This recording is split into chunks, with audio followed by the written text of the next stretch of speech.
They sold you a lie wrapped in virtue. While you're busy being grateful for scraps, someone else is taking what should be yours. There's a reason the powerful never seem as thankful as you. They know something you don't. Gratitude became weaponized, and you're on the wrong side of it. The difference between those who rise and those who stay stuck, it's hidden into words you say too often. What comes next will make you rethink everything. Why social predators hunt the overly grateful. There's a type of hunter in every office, every friend group, every family. They don't announce themselves. They test you with small gestures, unsolicited favors, random acts of kindness you never requested. Watch what happens when you thank them profusely. You just painted a target on yourself. These predators operate on a simple algorithm. Excessive gratitude equals exploitable weakness. They're building a favor bank, and you're depositing daily without realizing the interest rate is criminal. That coworker who always covers your shift. That friend who constantly offers help.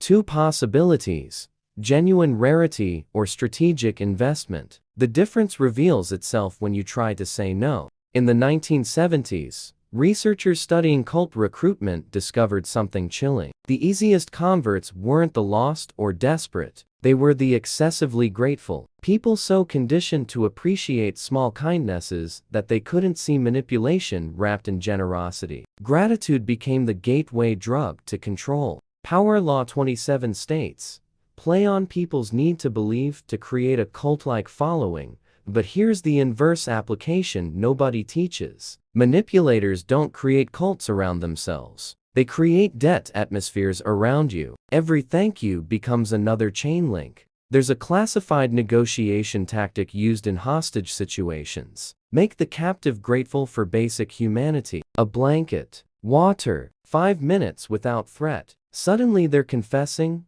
complying, bonding with captors. It's called the Stockholm Syndrome Foundation. And your workplace uses a corporate version every single day. That boss who gives you 30 minutes off after you worked unpaid overtime all month. You thank them like they're saving your life. That partner who finally texts back after ignoring you for days. You're grateful like it's a miracle. See the pattern? You've been trained to thank people for returning fractions of what they took. Practical action 1. For the next week, track every favor offered that you didn't request. Note the person and your reaction. Then watch carefully if they later collect with interest. You're about to discover who's investing in you versus who's entrapping you. The manipulation runs deeper than you think. Because it's not just others weaponizing your gratitude. You're doing it to yourself. And what's coming next will show you exactly how. How excessive gratitude signals your easy prey. Watch the apex players in any field. Politicians, CEOs, elite negotiators. They don't scatter thank yous like confetti. It's not coldness. It's strategic currency management. Every unnecessary expression of gratitude devalues your social capital. When everything deserves thanks, nothing holds weight. There's a psychological warfare manual from the Cold War era that's been partially declassified. One section details gratitude manipulation as a primary tool for turning assets. The principle: make targets grateful for avoiding punishment they never deserved. Suddenly, they're loyal to the very system oppressing them. Sound familiar? Check your last performance review. Your manager criticizes you for 2 hours, then mentions one positive thing. You leave grateful. That's not management. That's conditioning. They just trained you to be thankful for breadcrumbs while they feast on your productivity. The algorithm is simple. Create artificial scarcity of approval, then watch people grovel for drops of validation. NSYS Rule 3 warns, don't believe what you're told. Double check. Apply this to gratitude. Don't trust your automatic thankfulness. Question it. Is this appreciation or appeasement? Recognition or submission? Most people never ask. They just keep thanking their way into powerlessness. There's a dark theory circulating in executive coaching circles. They call it the gratitude ceiling. Professionals who express excessive appreciation hit an invisible barrier. They never make it past middle management. Meanwhile, those who treat exchanges as equal value transactions rise faster. The grateful get stuck. The transactional get promoted. The data is buried, but the pattern is undeniable. Here's what nobody tells you about power dynamics. Gratitude creates hierarchy. When you thank someone disproportionately, you're positioning yourself below them. Even if you started as equals, even if you're actually superior, your words just restructured the relationship. They're now the giver. You're now the grateful receiver. Forever. Practical action 2. Identify 3 people you consistently thank more than they thank you. Analyze the power balance in those relationships. Are you equals? Or did your gratitude create subordination? Recalibrate immediately by treating the next interaction as an even exchange. But here's where it gets darker. Your excessive gratitude isn't just making you vulnerable to others. It's becoming the excuse you use to avoid claiming what's rightfully yours. How you weaponize gratitude against your own success. The most devastating trap isn't external. It's the one you build yourself. You use being grateful as a shield against demanding what you deserve, as an excuse to avoid confrontation, as anesthesia for mediocrity. How many times have you thought, I should ask for a raise, but I'm grateful to have a job? How many times did you swallow disrespect because, I'm thankful for this relationship? Your gratitude became a prison cell, and you're both the guard and the inmate. In the late 1980s, a psychological study tracked 2 groups of negotiators. Group A was instructed to express gratitude frequently. Group B was told to acknowledge value without emotional debt. Group B secured 47% better terms on average. The conclusion was buried because it contradicted the gratitude is always good narrative.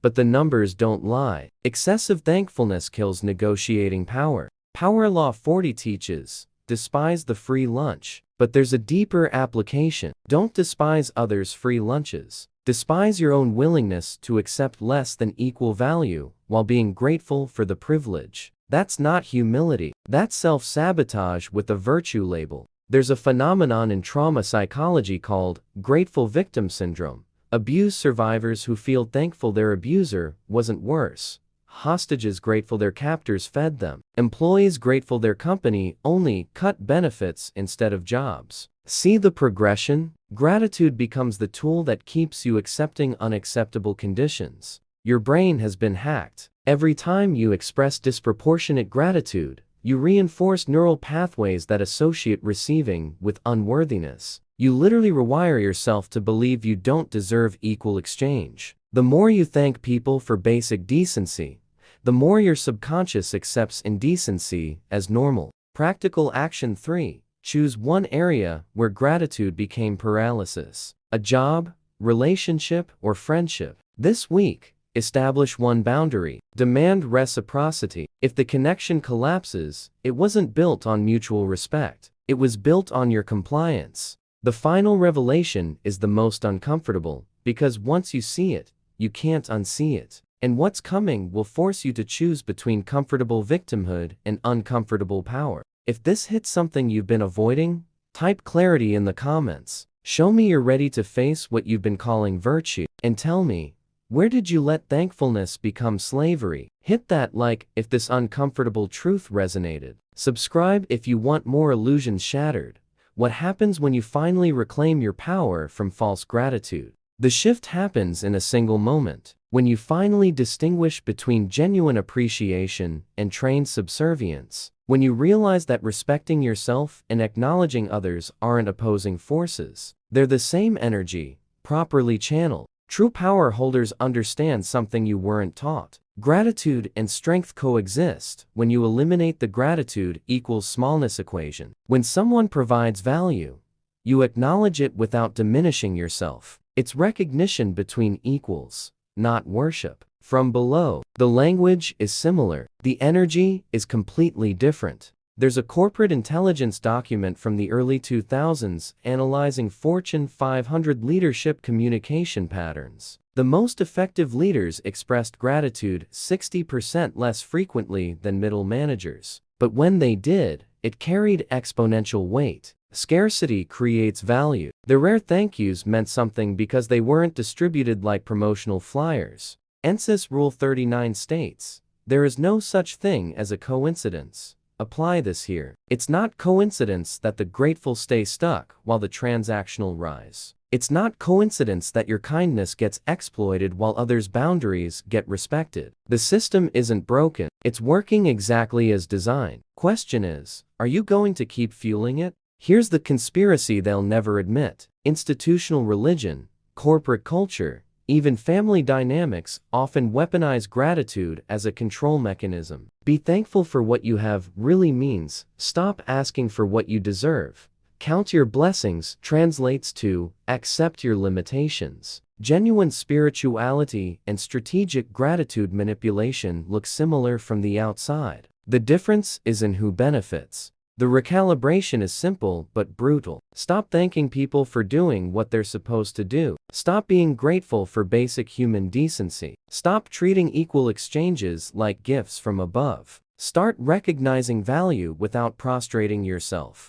Start demanding reciprocity without guilt. Start understanding that self-respect and appreciation aren't enemies. Practical action 4. For the next 30 days. Only express gratitude for genuine, above and beyond actions. Everything else gets acknowledgement without emotional debt. I appreciate that instead of thank you so much. Watch how relationships either strengthen through mutual respect or reveal themselves as exploitation schemes. The choice is binary: balanced recognition that empowers you, or distorted gratitude that enslaves you. One builds kingdoms, the other builds cages. You've been living in the cage so long, you forgot it has no lock. If you're ready to stop being grateful for your own oppression, type sovereignty in the comments. Tell me which relationship you're finally going to rebalance. Like this, if it cut through the comfortable lies. Subscribe for more truths they don't want you connecting. And share this with someone who's drowning in their own excessive gratitude. Disclaimer: this content presents alternative perspectives on social dynamics and human behavior for educational and reflective purposes. It does not replace professional advice in psychology, therapy, or personal development. Historical and social references are used for conceptual illustration. Critically evaluate all information and adapt it to your individual reality.